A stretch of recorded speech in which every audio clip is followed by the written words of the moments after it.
As you'll notice, we're in different digs this year. For those of you who never knew where our old office was, it was at the very south end of this building. It was impossible to find or tell anybody where the directions were. And a couple offices came and went, and so we kind of jockeyed for position, and we're able to get right up in the center. So the gpsc offices are right there. And so we moved the big screen from our conference room and put it in here, and figured it just made too much sense not to have the meetings here, given that we're not too big for this room. If we happen to get too big for this room, we'll deal with that when it comes, but that'll be a good problem, we'll address at a later point in time. So please, if you have any questions or you just want to stop by and say hi, like during the week, and you're in here in the Student Center, just come up and check us out, now that we're actually here and you can find us. With that being said, if you guys will open up your little packets I gave you, this will be the goal, obviously, with the computer screen behind me, is that we go all green, and so this should be the only thing, or mostly the only thing, you'll get in paper all year from us. I think it's good just the first time, especially if there's anyone who's new, to help walk you through it. And we'll go from there. You go through the welcome and introductions, and on the page 4 you'll find today's agenda, which is also behind me, and I'll start off by calling the meeting to order. And then I'll go back a step just and do welcome and introductions. Is there anyone new here from not returning? Okay. Those of you that are new, my name is Brandon Woodenberg. I'm the president. This is Willie Lyles III, my vice president for administration. If I'm not here, he's the person who asks questions. He's in charge. He also handles the budget and everything to do with money, more or less, and just administrative stuff in general.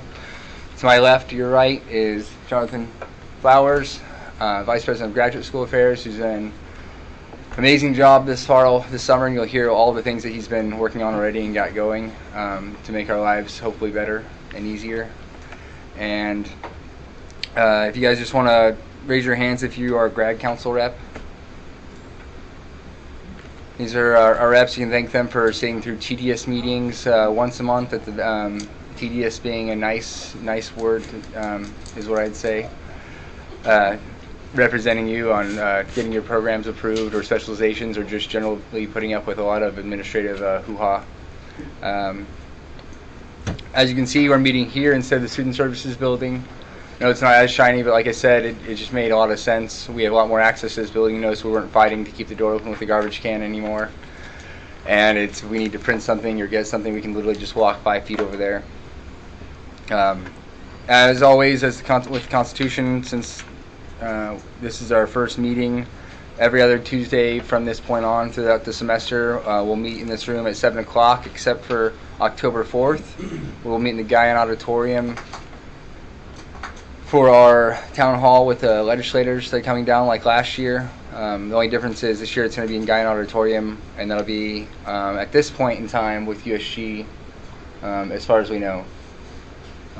And so you get a chance to raise your ask questions you have from our current elected officials, and we can kind of go from that point there on if we think there's anything that we need to address as a body in general, and Willie will get more into that later. And so yeah, if anyone thinks this is I missed it, I think we've missed the fall break and the Thanksgiving break pretty well.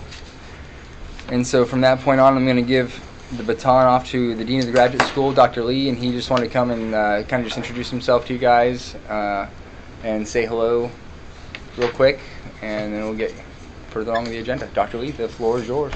Okay, thank you, Brandon. First of all, if you're a new member, welcome to this council. This is great. I know many of you are returning members. And it doesn't matter whether new or returning member, I thank you very much for being on this important group for constituency. And when I was a graduate student at State University of New York Stony Brook, or Stony Brook University, I myself was very active in graduate student organization. and I was the vice president in that organization, and also get involved into different graduate committees. I think it's very important for you to represent graduate students, and I thank you guys as an officer, for promoting graduate interest. It's important why we need the voice of our graduate students. For example, okay, the budget issue. I mean, there's significant impact on our graduate education, and we need to support, at least both you and I on the same page. We need to protect the interest and the benefits of our graduate students so that they can complete their graduate education.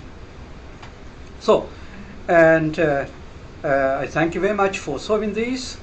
And my experience told me in the past, this is a very important organization, and I am 100% for you guys. Okay, especially with regard to academic excellence and diversity, very important. And another issue I want to share with you is that, okay, I remember I came here for interview at the Dean of Graduate School over 1.5 years ago, and this is my second year. And I came here last year in the summer of 2015. So I'm new here. I remember I came here for interview, and that is, I think that was February. I present a model, that means two-door quality care for graduate students. It's very important.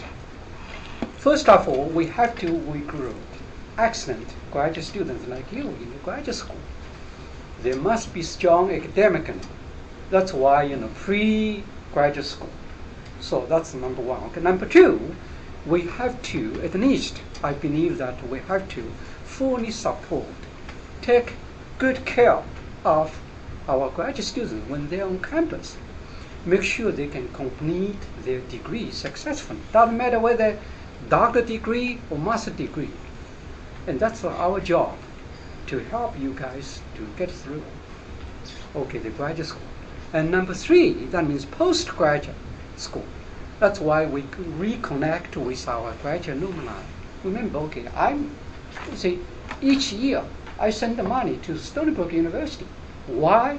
When I was a graduate student, I was supported by them. I got tuition waiver, and they asked me to give it back. Of course, I'm there. We need to do so. Rather than give to the IIS, they sometimes, crafty, see what I mean? IIS crafty, okay. Why not give to the university where you graduate? See what I mean? So that's why the total quality care for graduate students, that's my vision, that's my model. I try to practice every day. Without graduate students, there's no job for me as a graduate student. There's no graduate school. There is no graduate staff member. Make sure we do the best service for you. And also we work very closely with our graduate faculty and make sure they give you the best training and best service for you. So that's why, total quality care, the model which I believe in. And also another thing which I would like to share with you, whenever you think anything graduate school can help you, say you talk to your chair, talk to your graduate director, they cannot help you. You're welcome back to talk to graduate school. And sometimes, okay, you can definitely talk with the gpsc. And that's important. See what I mean? Sometimes, okay, you're also welcome to talk with us. We'll do our best to help to support our graduate students, especially you guys are the representative, the council member of the students, graduate student organization, graduate student bodies. That's very important. And one final point. Each semester we produce one issue, graduate student story, which include faculty and staff member, those people that involve graduate education in the past many years.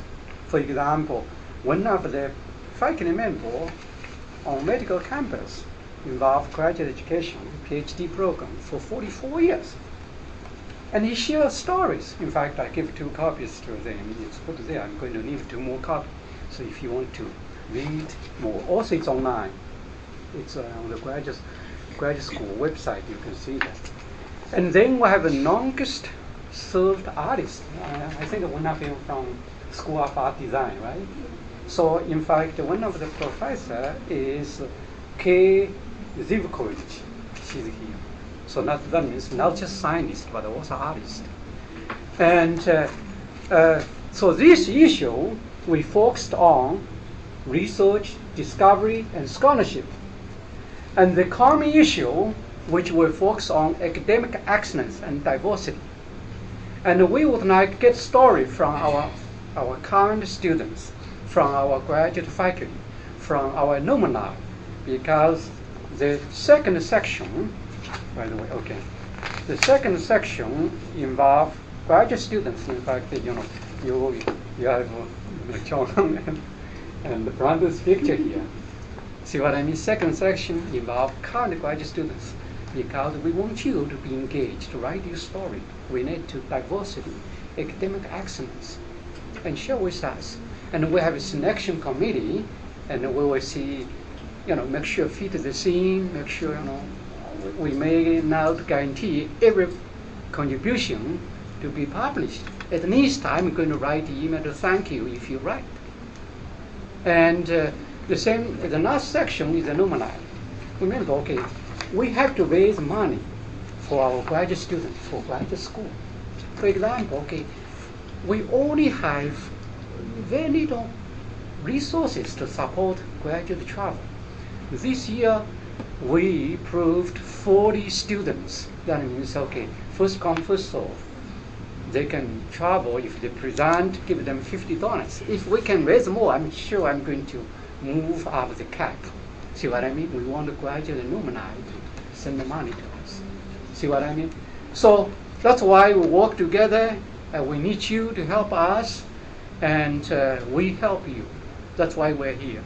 And I thank you very much, and I hope you have a wonderful academic year, and I appreciate you guys for this service. Thank you. Thank you, Dean Lee.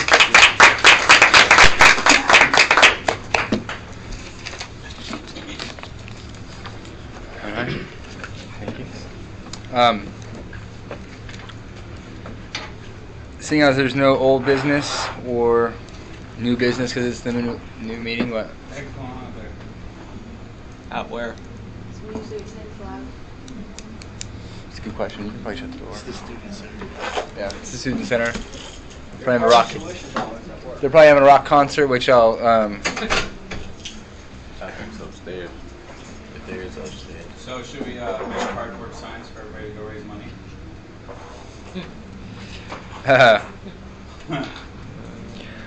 I have a different approach where I'll get to in my report, but seeing it as I was saying, thank you, Mr. Howard. Seeing as there's no old or new business, given that it's the first meeting of the year, we'll get straight into our reports, and we'll start off with Jonathan, who has a lot to tell you, and we'll let him go. All right, so bear with me because this will be a long report. I am sorry. So first I'm going to start with graduate council updates. There are only a couple of really large things.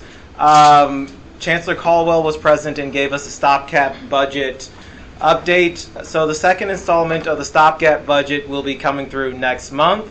Everything is paid up to fiscal year 2016, which sounds good until you realize that we're only going to get half of what the state owes us for the rest of the academic year. So to put it bluntly, we're kind of screwed. Brandon's going to cover a bit more of that in his report. Other than that, September 21st at 10:30, Chancellor Caldwell will be having a State of the Campus address where he intends to present his plans for what to do about the budget situation and what to do about particular issues concerning campus climate. Aside from that, there wasn't anything too major, with exception to GPSC's proposal of a resolution that essentially demanded further inclusion of GPSC and graduate students in general in the committees that form policy for diversity and academic and other academic policies. The full text of the resolution is available on the Graduate Council webpage. We had a first reading. There were no suggestions to amend it, so it is expected at the next Graduate Council meeting we will have a second reading followed by an approval. One thing that did come out of that is the fact that GPSC is not asked for nominations to departmental hiring committees. Those nominations are based on the operating papers of your individual departments. What GPSC can do is ensure that departments follow their operating papers and solicit graduate student representatives to faculty and chair hiring committees at the departmental level. So one of the things that we will be asking you to do as representatives from your individual departments is looking at your operating papers and making sure that they include solicitations for graduate student representation to hiring committees. If they do not, we ask that you please email us so that we can go essentially demand that they do what they're supposed to be doing. Aside from that, I was going to talk about awards, but Dean Lee got to it. In a nutshell, he's offering $50 awards for travel on a first-come, first-served basis. And that's all there is to that. Finally, the last thing that I have is the RSO approval process. This is a new thing that we've been working on. Last semester, GPSC was granted authority to approve graduate student RSOs. Previously, graduate student RSOs had to go to undergraduate student government to get approval. Yeah, I know. Our new process means that USG is completely eliminated from the process of approving graduate student RSOs. Sole authority for that rests with GPSC. Additionally, the approval process is fairly straightforward. It's extremely streamlined. You will have a response within a week should you propose a new RSO. The only hiccup is if your RSO intends to serve both graduate and undergraduate students, you have to go through both approval processes. There's a catch here. If USG chooses not to approve a organization that is mixed, then the body that does approve that organization will classify that organization according to it. So if there's a mixed body that is not approved by USG and GPSC approves it, it becomes a graduate student organization and can still function as a RSO. This allows us to avoid potential problems in the approval process where RSOs that serve both groups are concerned. Now, the very last thing I have for you is program reviews, which is actually listed at the top. Program review, the provost charged faculty, senate, and graduate council with the formation of a task force to develop metrics for program review. Over the summer, I think most of you should have gotten an email with like a 7 or 8 page document containing metrics developed by that task force. One of the problems that we've been having with the task force is the chair is trying to hurry the process along and thereby not giving us enough time to compile graduate student responses to these metrics. Now, this is important because these metrics are going to be used by the provost to defend programs against IBHE sanction. The IBHE has particular metrics for underperforming programs, which it would target for elimination or reduction, and I have a list of the programs that are flagged as underperforming. The two packets that I have here have programs that are flagged for underperformance in program enrollment, and this one has underperformance in degrees conferred. What will happen if a program continues to underperform is the IBEHE will come in and say you have 18 months to develop a plan to improve your underperforming metrics, or we will shut you down. You have to teach, the university would then be committed to teach out all of the students currently in the program, but it would be unable to provide new funds, new support, new anything to that program. So this is why your feedback on the metrics is extremely important. Without your feedback, we cannot say the graduate students find these metrics questionable and suggest these following changes. The faculty have been given an opportunity to see these metrics, brief as it were. Graduate students have not, because they were forced through over the summer when many of us were not here. You should have received a copy of these metrics. If not, we will send out another copy to your email addresses on the sign-in sheet. We ask that you distribute these widely throughout your department so that we can collect as much feedback on the metrics as possible so that the provost can make as informed a decision as possible. Additionally, this need to close underperforming programs was mentioned by Chancellor Caldwell in a letter sent to faculty and staff, and I will read the relevant passage. Most importantly, we need to make sure we are offering the right mix of strong programs. To do this, we need to eliminate those that are not attracting students along the lines of a forthcoming review by the Illinois Board of Higher Education in order to create resources for those in greater demand. We must take immediate steps to prioritize programs, starting with the work of the Faculty Senate and Graduate Council Program Prioritization Task Force, and taken forward under the leadership of our deans. So this is important. This concerns the future of a lot of our departments, and without your feedback, we are essentially mute in whatever they develop. Questions? I actually have a point. So, before you get to your question, as an example, go ahead. 2 questions. Is it possible to get email copies of these? Oh, I forgot.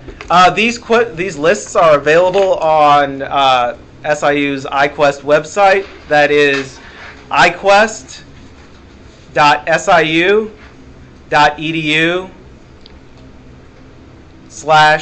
We can email me. Yeah, we can email you the It says link. yes. But Okay.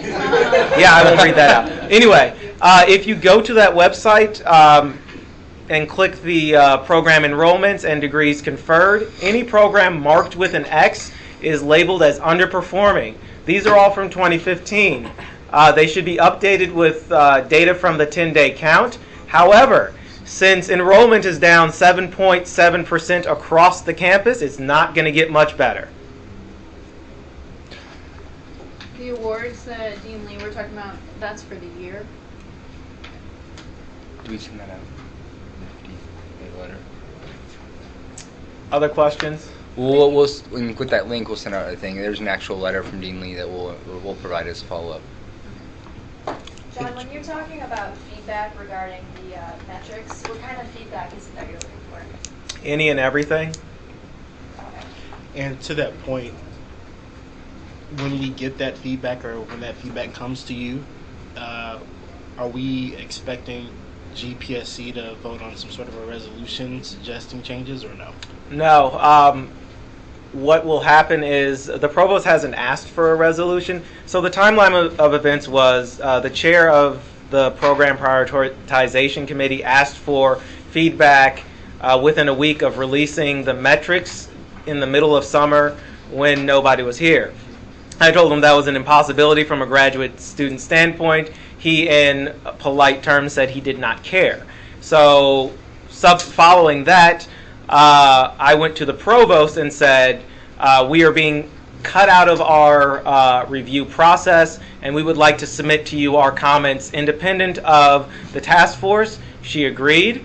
And so our commentary, as soon as you send me your commentary, I will compile it all into one large document and send it unedited to the provost, just as the faculty have been doing. And so as an example of how this might affect us with the law school students, I mean, I know there's at least one here who's gone through one of the programs. They cut 2 programs that weren't, we had an MLS, LLM, and JD program. We only now have the law school only has a JD program now because they just saw it and didn't think that they would ever be able to match the IBHE numbers. And so they just cut the programs through grad council last year to like ahead of schedule, basically. And so what that means for law students is if one of the sole purposes of one of the programs was in case a law student were not performing well their first year and they didn't make the cutoff for the GPA, they could go into the master's degree program, get the master's degree, and if they fulfill the master's degree, they could go back into the Juris Doctorate program. And so with that gone, that left a hole. So last year when I was still in law school, I met with the assistant dean over that situation, and he guaranteed me that they would find a similar program in the grad school, like a master's of public administration or something to that effect, that would serve the same purpose. But it's just those sorts of things. So I mean, a lot of this is just numbers and who are graduating and how many people are there and how much money it's a type of make. So, but it doesn't mean they're not important programs. So, if it's a program that that is valuable, but there's not that many people in it, just speak up because it could get cut. And I'll interject a little bit on the budget thing right now. This is we are taking like about I think it's a 12.5% cut as right now across the board. The provost had said initially that they were going to basically start axing programs or combining a school or a college, and no one really knew what it was. She just decided because all the data wasn't back and she couldn't make a good enough decision, that she just made a across the board cut, and so kind of everyone just suffers a little bit, but that won't happen next year. So there will be stuff going away, and so this is the point of which, like, if you know something's important and it's valuable, make sure you get to that director or chair or the students in that department and make sure they know about it so they can get feedback to us. Other questions? Yeah, may I answer my question a little bit, but I was just wondering what the timeline is then for what remains of the program review. To be honest, nobody knows. The non-academic program prioritization committee is working its way through its last few meetings, and they have not even begun the process of talking about the generation of metrics. Most of the faculty believe that the academic prioritization committee is moving unreasonably fast, so the timeline has changed more than 3 times since I've been on the committee, and the provost herself will not be back until some point this week. So really, it's anybody's guess. Before the end of the semester is what she told me in our meeting, because she will be unprepared to make a decision until then. Are there any efforts on the administration part to find ways to increase enrollment? I mean, because you're looking at decreased enrollment, which is why a lot of these programs aren't graduating people, because you don't have the numbers to spark the interest in the students to actually major in these programs.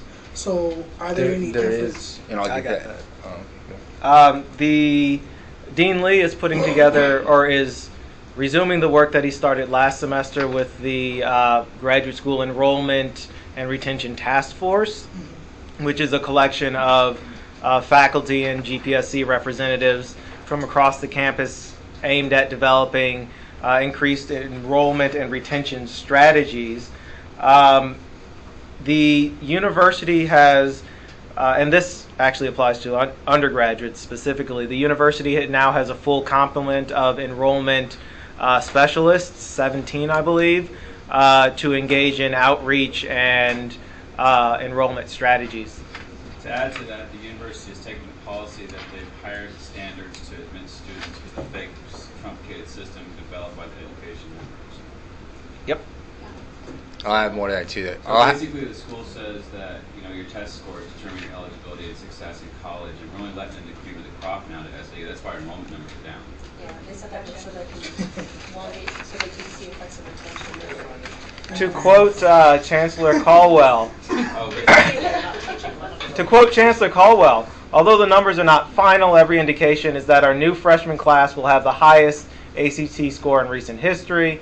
Our junior and senior classes are somewhat larger, suggesting good retention, and we continue to attract international students from more than 100 countries, although total enrollment is down.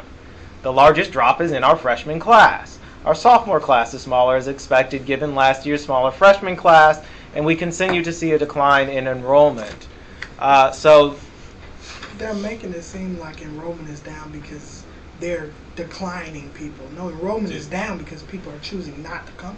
To further quote Chancellor Caldwell, we don't want to leave any student behind, so if you know anybody who didn't get admitted or get a letter, we should let them know. Okay.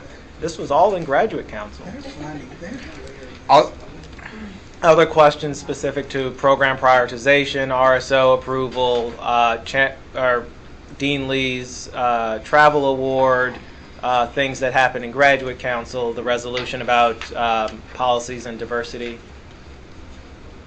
The RSO approval is for new RSOs, correct? Yes, we will retroactively apply some of the standards in the new RSO policy, e.g. the requirement that graduate student RSOs send one representative to GPSC meetings.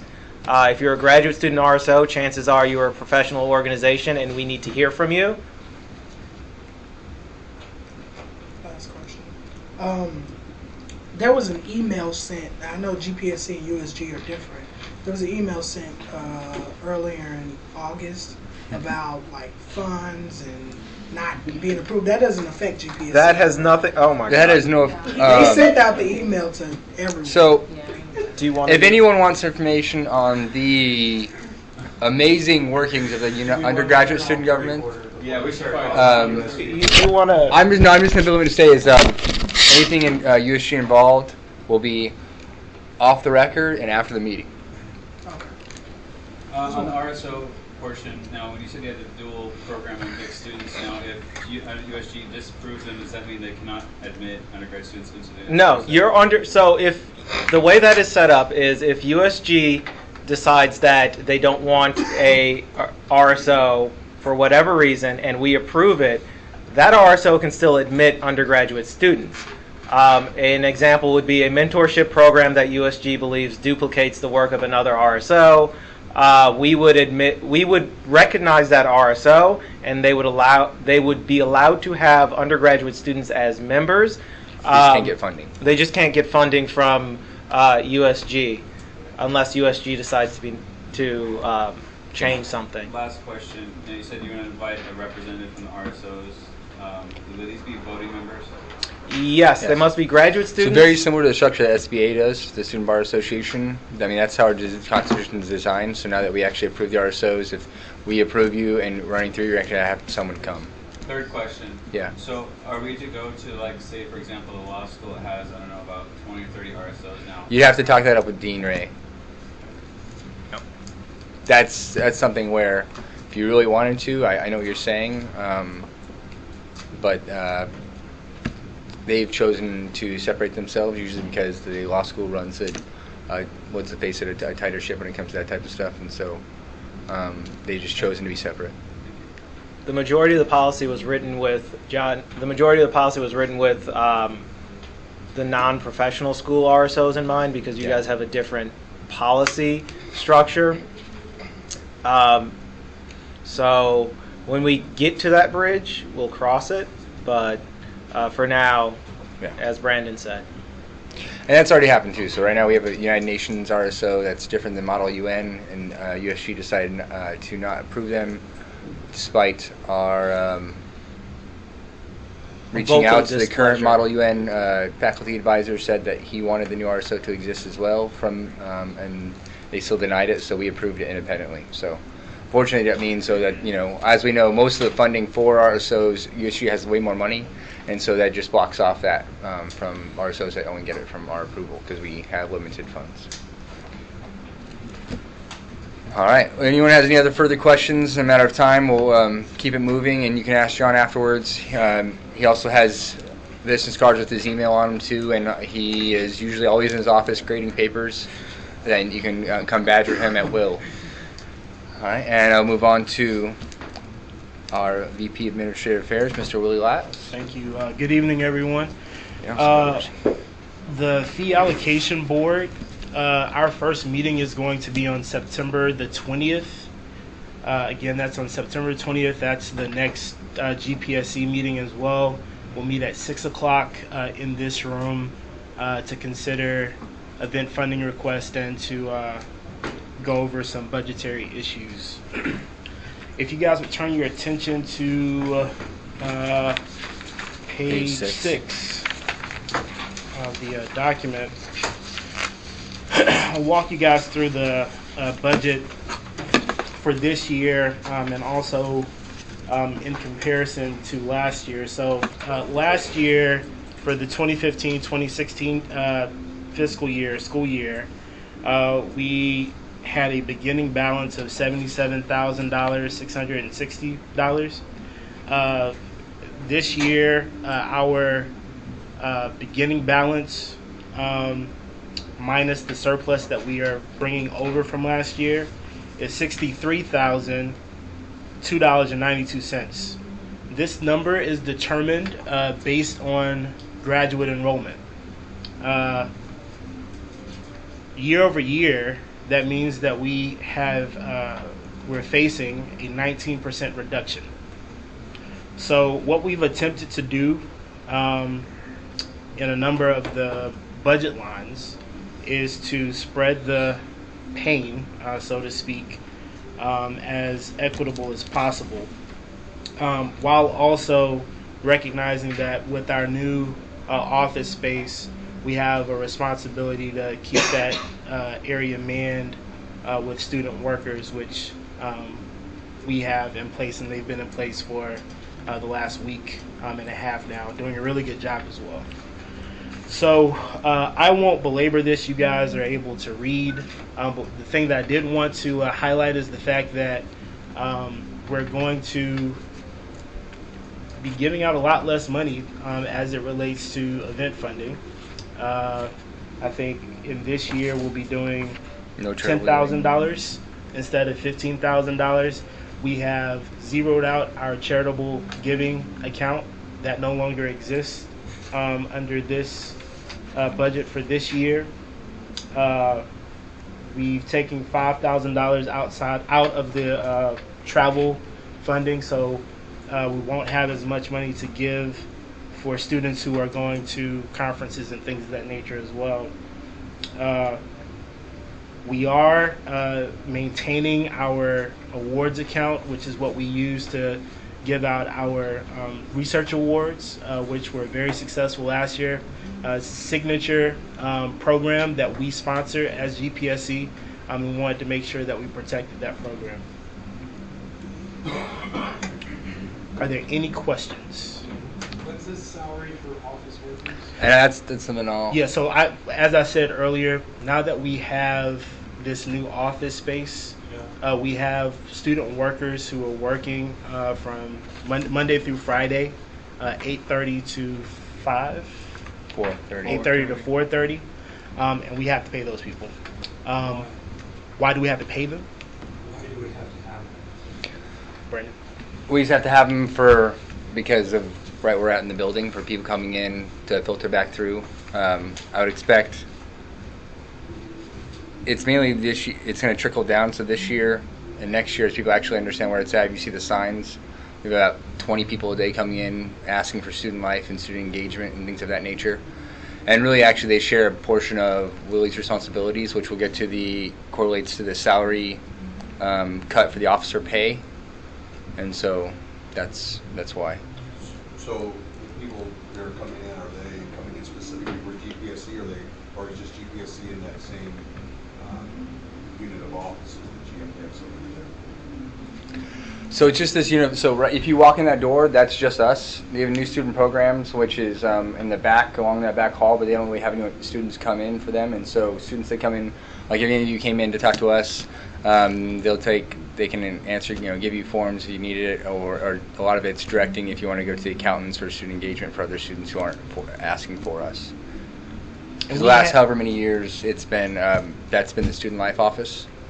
And so, also to put another point on this, when we're in the back office sharing the space with USG, we had student workers, but we weren't necessarily. We just shared the cost, so it wasn't as much. So it's not anything. Paying the brunt of that because USG was. Yeah. So we're not now that we're in our own office space, we're not sharing that cost. I guess maybe a better question is there a way to limit, to help with our overall budget, to limit maybe the hours that students can come, so we can reduce the hours of having to pay somebody a day? Like I said, it will be over time, and like this first 2 semesters is the big brunt. I'll even see like next semester. This is just a conservative projection. I'd say it's going to be actually probably $2,000 less than what we have here. But you want to zero out all your item lines, and then next year it'll trickle down. The idea was USG was supposed to move in there with us, and then they would have split that cost or done the similar situation. But they chose, the new board chose not to move. They wanted to stay in the back where no one can find you. And so it's one of those where if we wanted that space, we had to have the student workers, and it behooves you to be in here so you actually find us. Well, and that's my follow-up question. Why do we want that space? Why is that space? It was either that or go to the basement. Because you can never find us. Huh? Why couldn't we stay in that old? Just because it was, having had an office in that space, if you ever wanted someone to find you to have like a meeting, for instance, or help people with anything, no one could find you unless you'd been on FAB for a couple of years. Like, it was just a really horrible place. It was inaccessible. So now people can actually come up, walk in, and we've already seen an uptick in just general graduate students come and ask questions and ask for help. Just in the first week, we've already had 3 walk-ins alone. And so we better serve graduate students as a whole being in this space because we're so much more accessible. That and our offices were going to be moved anyway with the restructuring of this third floor suite. It was either we pick the space or we get moved to wherever they decided to put us. As Brandon said, initially that entire wing was going to be student government, so we would have shared the cost of the student workers with USG, but USG's decision not to move ultimately resulted in us having to foot the bill for those student workers anyway.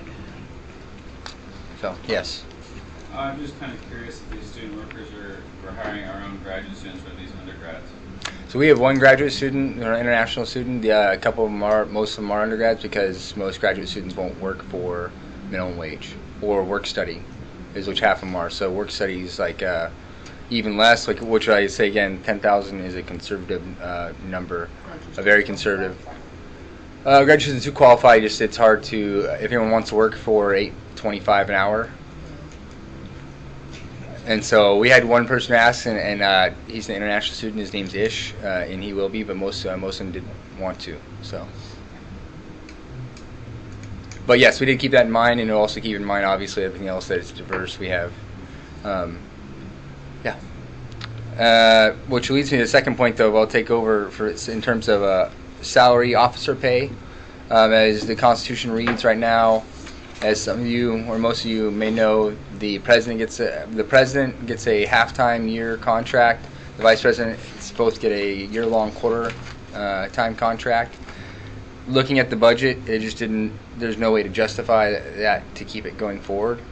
And so the proposal in this budget is to change the summer funding arrangement to a where instead of it being a half and 2 quarters, it'll be 2 quarters by themselves. So the president would have a quarter time. Jonathan's position will have a quarter time, and Willie won't be paid over the summer. Willie's position, sorry. Vice President of Administration will not be paid over the summer just because being in this position, being here through the summer, there isn't really enough work that you can do, and having a couple student workers, which is way less, can maintain the stuff that does need to be done. The reason I'm saying that is because that actually is going to require a constitutional amendment, because it's actually written into our Constitution. Initially, it's going to save us 32, what it says on the item line, but that's just this year because it breaks at the fiscal year. And so there'll also be 32 into next year's budget because it ended up the total cost of that is around $6,500. It doesn't erase any of the lines. It just at this point we didn't think our assistantships you couldn't justify it being almost half the budget. And so yeah. So I'm gonna need a motion for that, and a second, and a motion. I need a second. Second.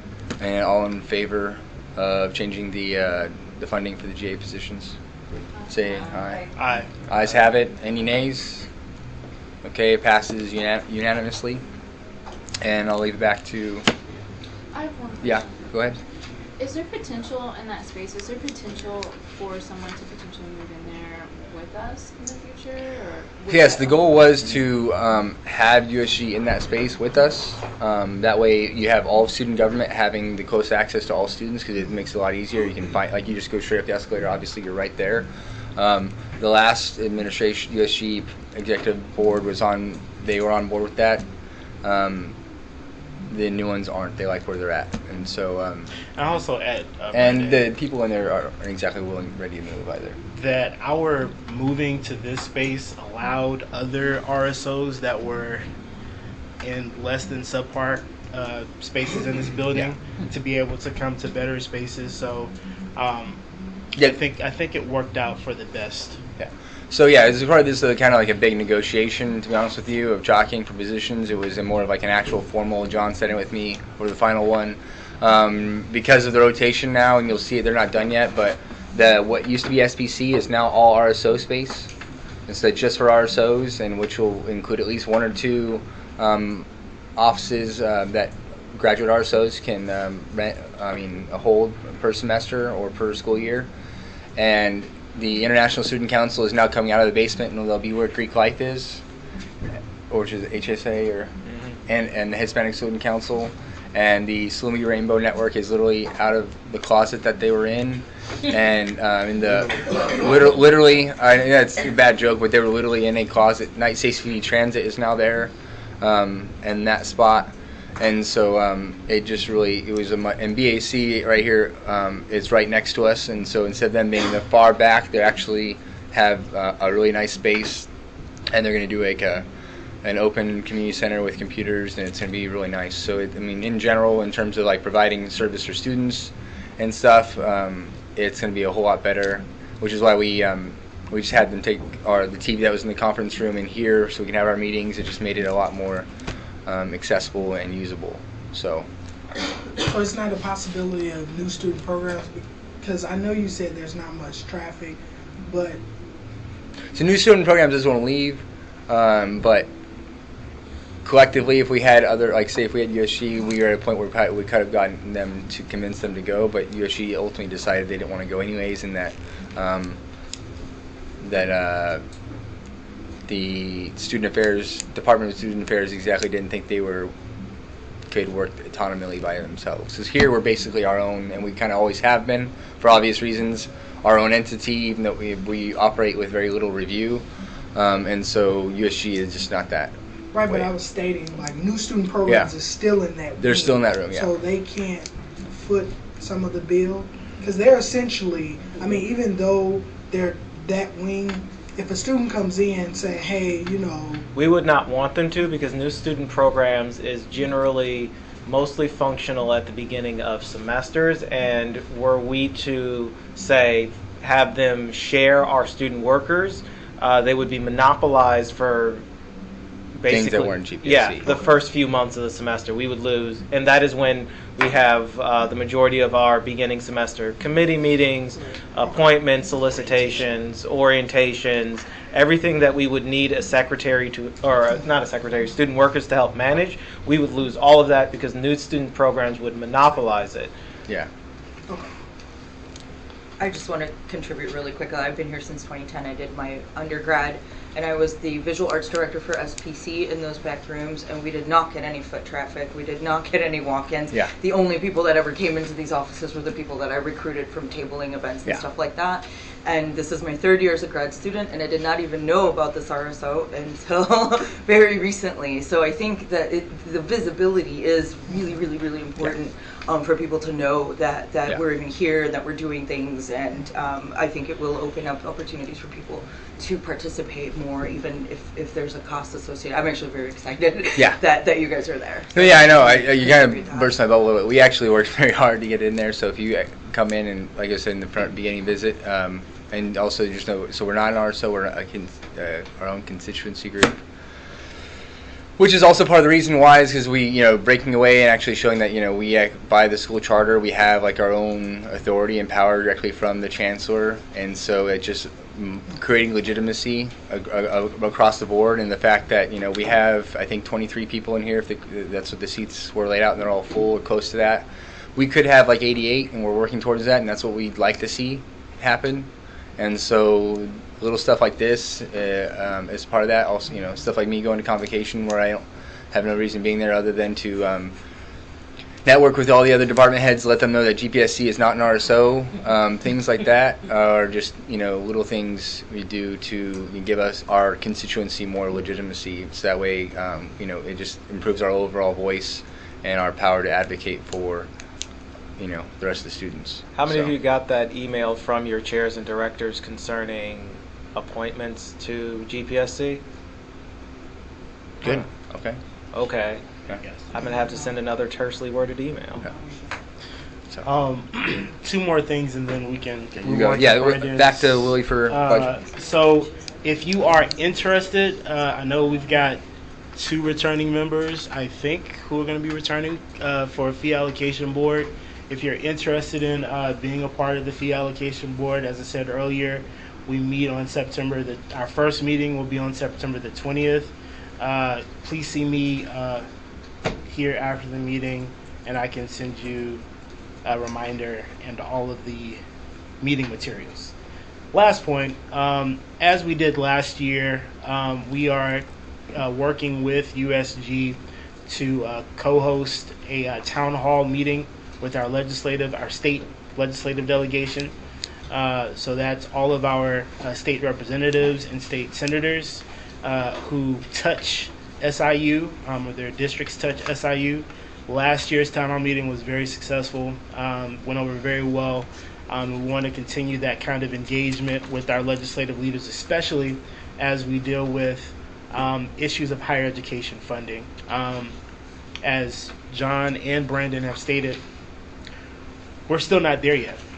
We still are going to have to fight for next semester and for funding to deal with what we have not gotten for this semester.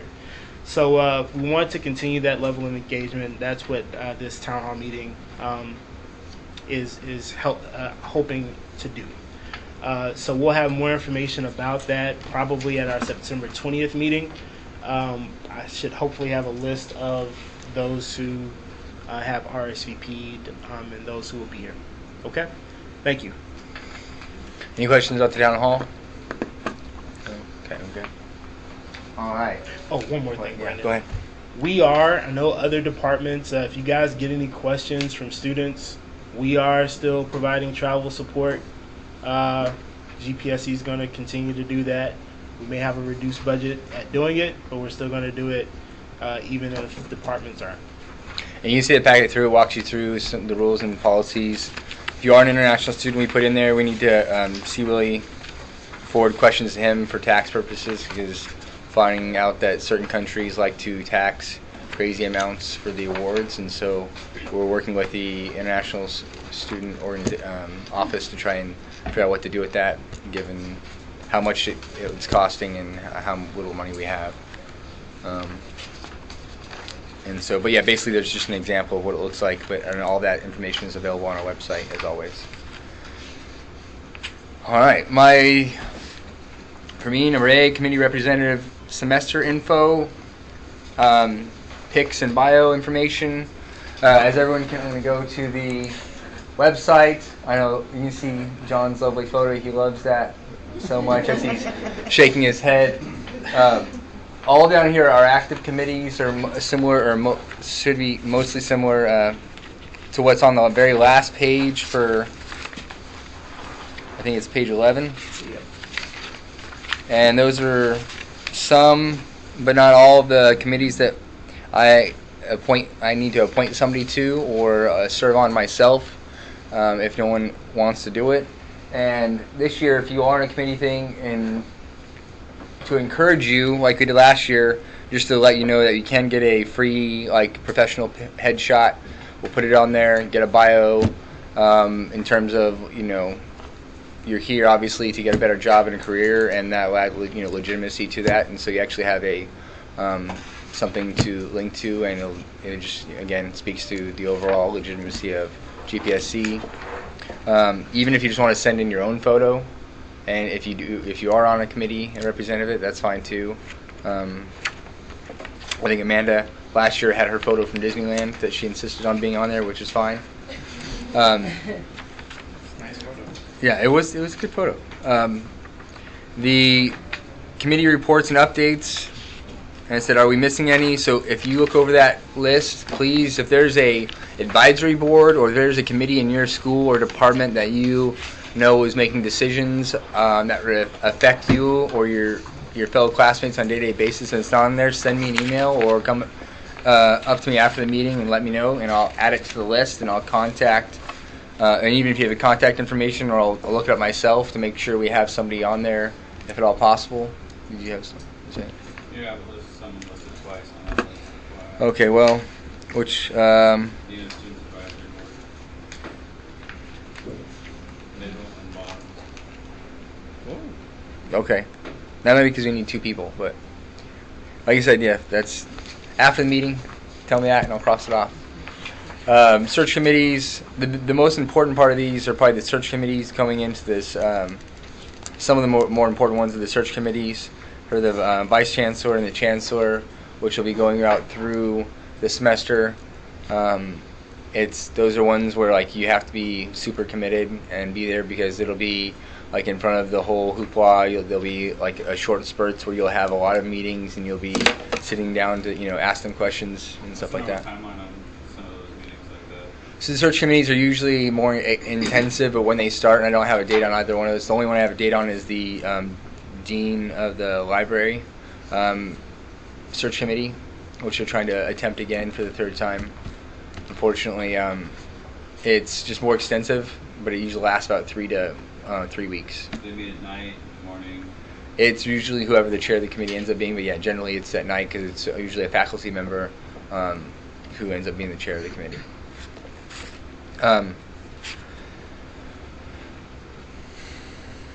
With that being said, for committee reports for myself, I wanted to list a couple updates over the summer, as John alluded to, mainly the Chancellor's Budget Advisory Committee. And he kind of went over that a little bit on grad council because they gave the same kind of spiel, but at the end of the day, what it really is right now is our stopgap funding really only accounts for 80% of the money that we were supposed to get last year. And so while we have basically 80% of our reserves back, we're still in a pretty bad position, and so we're still going forward with a permanent, I think right now is a 12.5% cut at the very least.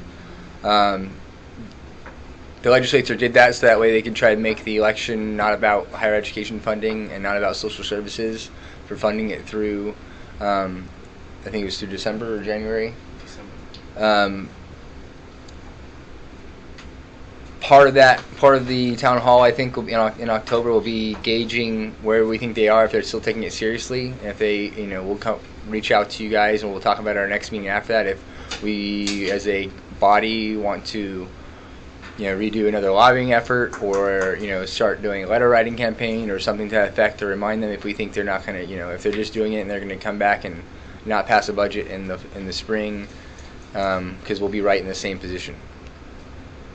If not worse, to be honest with you. So it's not great. Like we're definitely not. We're in a better position where we were obviously heading into May, but right now we've still basically lost an entire year of funding from the state.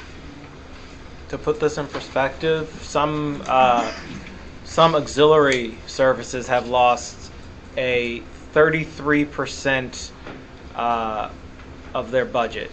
And by aux services, I mean PSO, for example, barely has enough money to replace some of their aging fire suppression systems in some of these buildings. That's how bad it's getting. Next thing I wanted to cover was in the new space and possible spots for graduate RSOs. If you have a graduate RSO, obviously most of you are involved with one or more. Where SBC was, they're not quite done painting and remodeling it, but there will be at least 1 or 2 offices available for you guys. There will be an application process and a small committee, probably comprised of myself, John, 2 USG representatives, and the director of student engagement to go through those and vet those processes, and they'll probably either filter out per semester or per school year as needed. So if that's something that interests you, or you know RSO that could use a workspace, I think most of those have computers or no? Mm-hmm. Most of them just have a school computer and a desk, and yeah. So that's, if you want more information about that, I will send it to you later as we get it. Goals for the year. You want to step back? Sorry, I think it's the page 5. At our first executive committee meeting last week, we went over and really ironed out 4 main goals, which I'll kind of briefly go through, so I don't keep you guys here for too long.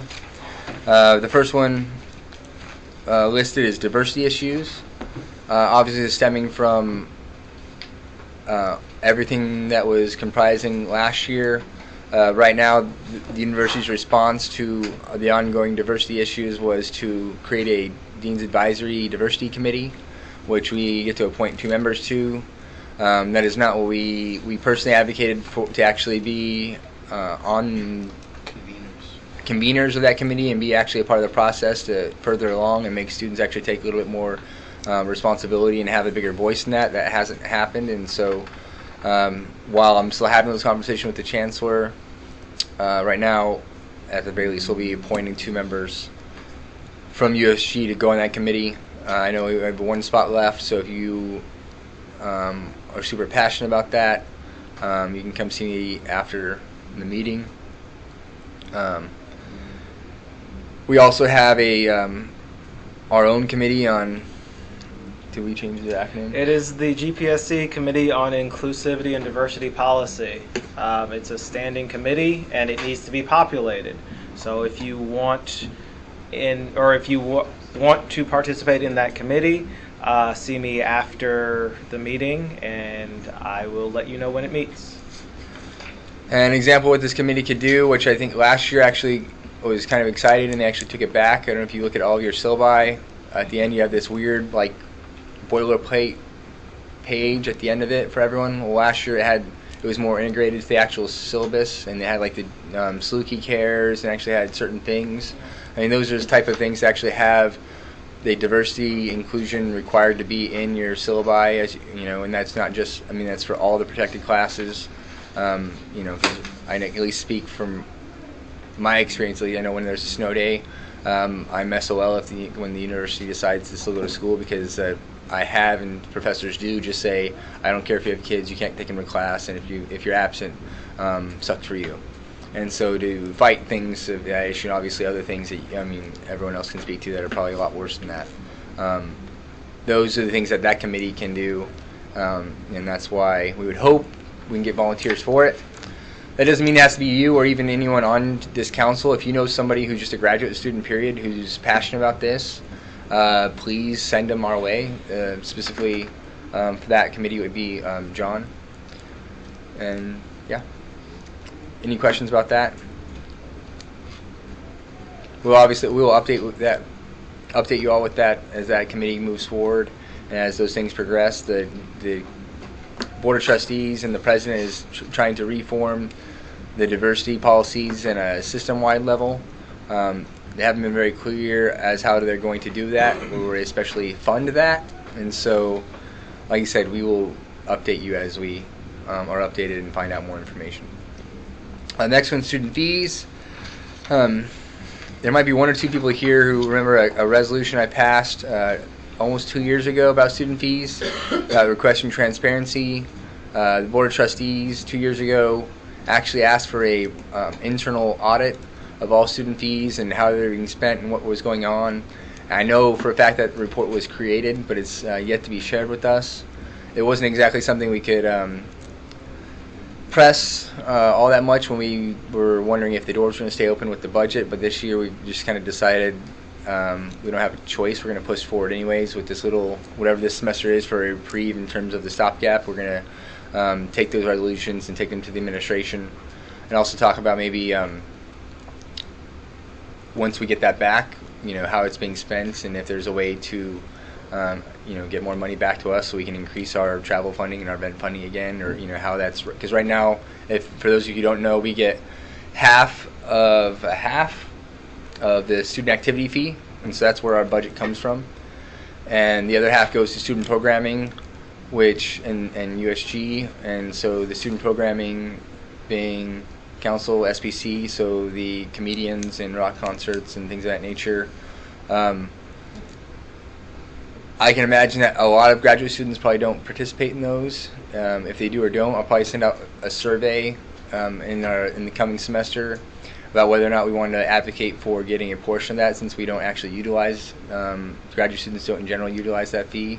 It's probably gonna be a little contentious, but that's what you have me for, to be contentious to the administration and other things. But we were working for those type of things to actually, but it just in general, like right now, there's zero transparency. The student center, for instance, has control over most of the student fees, and they have one audit report saying we collect this much student fees at the beginning of the year, and we spend this, and we spend all of it at the end of the year. They don't tell you how much they spend on anything, period, and it's all cloak and dagger. They, through FOIA requests about a year and a half ago, they changed account numbers, and it's a very interesting process of how that all goes down. So with that, I'm hoping to get that internal report and share it with all of you, so that we can actually see what's money's being spent everywhere. I imagine most of it actually being spent on legitimate things, because we don't have much money left, but we do know that it's a matter of having transparency. Like after this, we're going to post our budget on the website. There's no reason that shouldn't be like that for everybody. And if there are places that we could advocate for it to be placed in other spots, since it's our money being spent, that way we can do that instead of just having people ask for fees to be raised, which is just a continual process, because as they raise the fees, more people leave, which says, well, let's just raise the fees, and we all know that doesn't work. Well, usually if it's above board, it's not very difficult to find. It's very transparent. So maybe with the audio that we have now, and maybe a member of the dean, the red will flip Yeah. out that and take a different thing. That could be one way of going about it. I will say a lot of that hard to find thing comes from a past chancellor, Rita Chang, which I think no one will be surprised that was the case. And so a lot of it too is the things that she set in place and people are just following, and they unfortunately with which will lead me into our next bullet point, number C, is student affairs reform. Most of the higher end administrators on the campus are interim or acting, and they have zero to no institutional memory, and they are just literally doing what was in place when they got there, because the last person got a job and ran away as fast as they could and didn't tell anybody. Yeah, I'd like to blame Rita Chang for everything I can. Absolutely. Yeah. But at some point you got to say, if they're actively avoiding FOIA requests now, you can't blame that on Chang. Yeah. They are actively hiding something. Well, this is a year and a half. So this is a semester afterwards. I think part of it, our current people in those positions. This all started off when I was in the actual sitting on the task force to recreate student affairs, and a vice chancellor, James Allen, which is the associate provost, told me that we're just sweeping student fee counts, and he said it was like, like it was just normal standard business, which is illegal. You can't take money that is, you just can't do that. As an example, Jim Garvey last semester mentioned that for some reason the administration had swept the Office of the Vice Chancellor for Research's account. Those of you who were on grad council last semester remember that conversation and how nobody knew where all that money went. It just vanished. And so the faculty don't even know where their money is going. Yeah. So this is a problem. The faculty didn't know that they didn't have money until they went to spend that money in the account. Yeah. Yeah, we had a new faculty member lost his startup package because the administration just emptied that account. Yes. So this is the thing. And so, it is definitely a thing. So when we go into student fees, it's like two issues. It's one, it's advocating for the one that we know we could probably try and get more towards increase our budget to increase, event and travel funding and those and charitable giving, those things. The other one is just getting an actual transparency. And I think the actual transparency part, we're not alone. We get faculty senate is very willing to work with us, and even grad council. Go ahead. Do we want to begin that process we talked about Thursday, John, the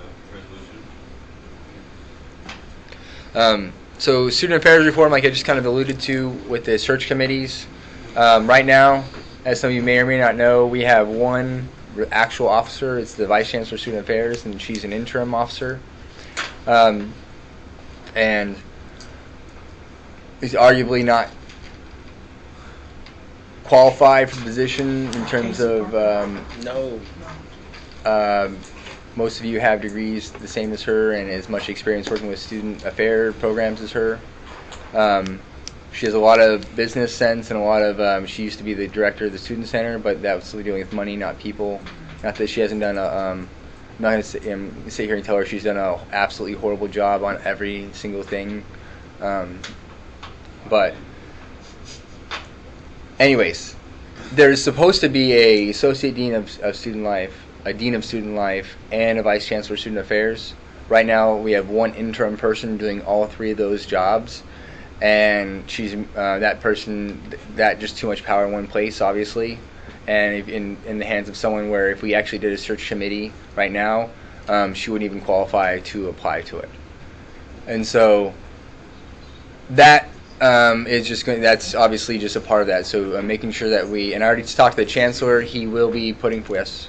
What are you talking about here? You're trying to appoint somebody on a board or something? No, so we're having. I'm just saying, just putting like that's one of our goals. Like the student affairs reform is ensuring that we get, hopefully all of those positions, or at least the dean of student life and the vice chancellor of student affairs, appointed and have them be permanent positions, and so that we can have some consistency. Yes, go ahead.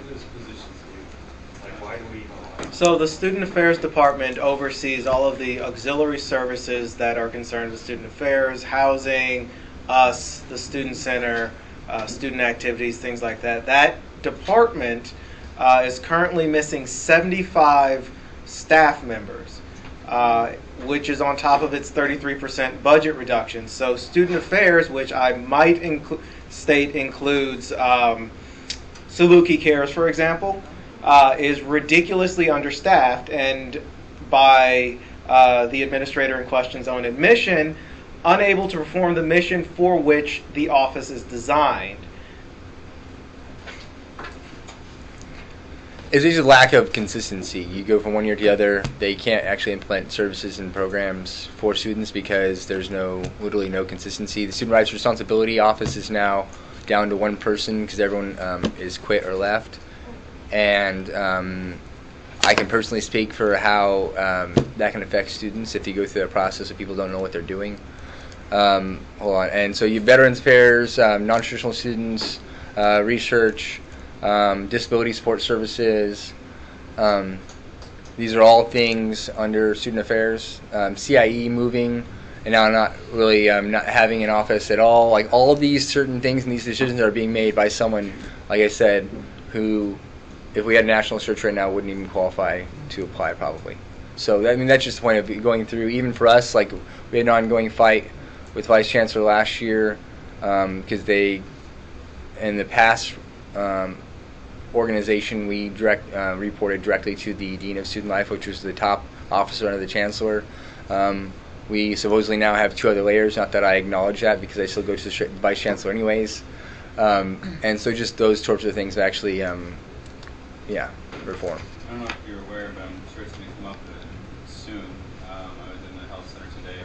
Insurance office is completely closed. They replaced 13 employees. Yeah. The one person who sits in the front counter now sits at the front counter of the admin office and handles all of Aetna stuff. I am aware of that. I was looking into it and still have not gotten a response as to why we were not notified. I talked to her today. She's very nervous and apprehensive of how That's interesting. So, being on the committee, I was not informed of that. So, but that's another thing too. Is those are, if anybody, like I said, I'm more than willing to sit on these committees. So that's one thing I know that it vitally affects us as graduate students more than the undergraduates. Is the health care insurance that we fought so far to have.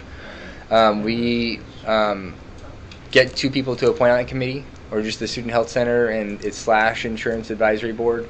And so if you were, wanting that or been affected by that personally, I know, at least for me, I didn't know that even if you're an ongoing student, your insurance is basically worthless anywhere other than the Student Health Center for 2 weeks during the open enrollment process. You can't actually, they won't verify your insurance if you go anywhere, even to fill a prescription. And for specialists as well. Yeah, so anything literally out the Student Center. And the Student Center only does it because they know the process and they're saying we'll accept you anyways and hold the the payment request until the open enrollment closes. So that's just also like online students. If you're an online student, you don't actually have access to the health insurance, so you have to take at least I think 2 credits online. So just little stuff that we're finding out after the fact that we need to advocate and work on. So with that being said, the higher education budget, we've all kind of talked around that. It's really boils into, again, 2 things.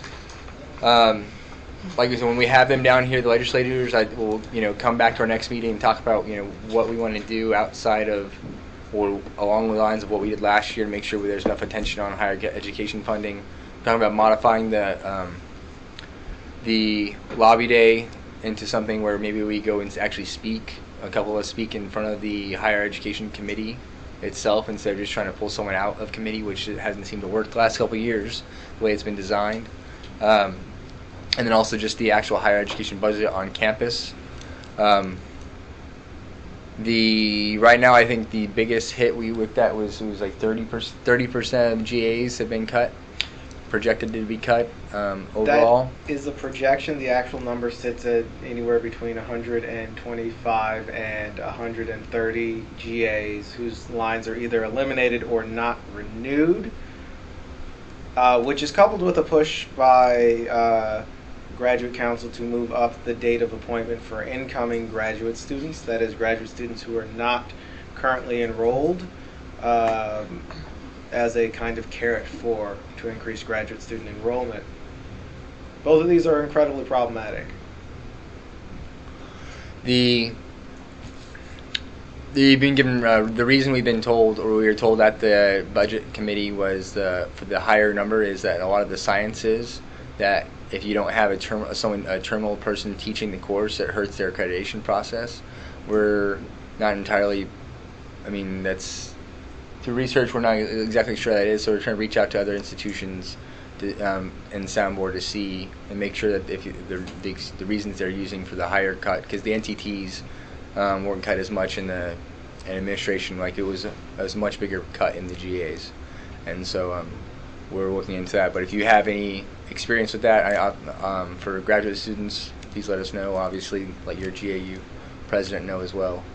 But just stuff like that. So if there's a service or program, like we were saying at the beginning, it all relates back to the money. It's if it looks like it could be cut, or if you're afraid it's vulnerable, and we go back to this little onion layer that they only use when it suits them. Unfortunately, speak up and tell us, so that way I can say something either on my one-on-ones with the chancellor or a constituency head meeting, or actually in this budget meeting, because if we don't and I have nothing to say, I can say, well, that doesn't seem fair, or that doesn't make sense, but they don't okay, too bad. And if I actually something of substance, or I'll even bring you into the committee if it's the budget committee as a report, or take a letter in, or whatever it is I can use to fight for what you guys value as students, or that you want to come back to, right? Because when you graduate from your program, a lot of your diploma is a legacy on how well that sustains after the fact, and so you don't want it to evaporate because that hurts you professionally as well. So we're barely functioning as a university. Yes. In my experience, when you're barely functioning, there are 2 sorts of people, or places, or organizations, or entities, whatever. There are those who grow from that, and there are those who die from that. And I would like to be the former, not the latter, and that's going to take the help from you guys, okay? And so now that I've thoroughly depressed you all, if anybody, with that being said, that's what we came up with for goals. If you have a goal or something in mind, please don't hesitate to stop by my office, send me an email, or even come up to me and after this meeting and tell me, and we'd be happy to have that conversation. And it being 8:30, without further ado, let me go back to the agenda. Is the next meeting already planned? Yeah, next meeting is in 2 weeks. It's in here, and it's on the website. please, guys, we worked put a lot of effort into the website. So like your meeting schedules, your designs, and it's gonna get better too. And like I said, all the recordings and things of that nature is on the website. So utilize that. If anyone has any questions, I mean 90% of every question that you have, or a student or fellow student you have, could be answered if they just go to our website. It's up there. The rules or explanations. It's all up there. And again, please, if you're interested in a committee representing GPSC, come see me after the meeting. Some of these I have to appoint like in the next 2 days, and I put off just so I can give you guys one more chance and tell you about it. And with that, I'll move to open it up for roundtable discussion or announcements. Anybody? FAB committee folks, people who are interested in joining the FAB committee, please see me after the meeting. Diversity committee folks, come see me after the meeting. And also, runs to the executive committee. We need at least 2, ideally 3 members to serve on the executive committee. Those are the ones that meet before on the off week, after FAB, or before or after FAB. Anyways, they meet, and they're the ones who are the one. Anyways, it's an important committee. Okay, it's important. Money, right? The money committee. No, the FAB is the money committee. Executive committee meeting is the one who goes through and flushes out the agenda. If there's a decision that needs to be made that can't be done prior to meeting as the whole council, the executive committee will make it, an ad hoc decision if they have to. For instance, last year the executive committee is the one who we funded the kaleidoscope review when they cut the funding for them at the last second. And so those are the types of decisions that committee makes. Policies, procedures, talking about all that other stuff. They're the ones who basically vet everything before we come to here, so we don't waste too much of your time. Seeing no other things, I'm going to ask for a motion to adjourn. Second? All in favor? Thank you, guys. See you in 2 weeks. Oh my God, I'm still getting caught. I'm sure. It's one else. It's there you go.